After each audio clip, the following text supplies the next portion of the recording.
To use the heat press, make sure it is plugged in, and then flip the power switch. Change the target temperature, pressure, and timer to the proper settings for your vinyl material by pressing and holding one of the features. You can edit them as needed. Press the checkbox to confirm the changes. While the press heats, check to make sure the pressure is correct for the material. Pull out the heat platen and place the material on top. Push the platen back.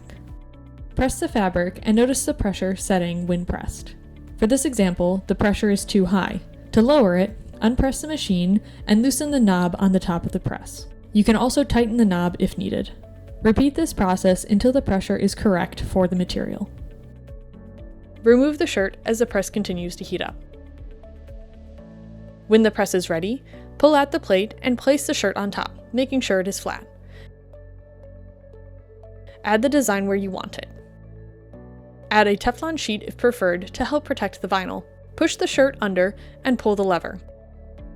Wait as the heat press counts down the time. When finished, lift the lever and remove the transfer mask from the design. If it does not peel off easily, you can press it again. Push the platen back. For some vinyl, you must let it cool before removing the mask. Check the vinyl instructions before pressing. Press the power button on the screen to put the heat press in standby mode. It will now cool down. To turn off the heat press while it's still cooling down, press the power button again on the screen. Wait until the machine says "Turn off main power switch." Then flip the switch on top.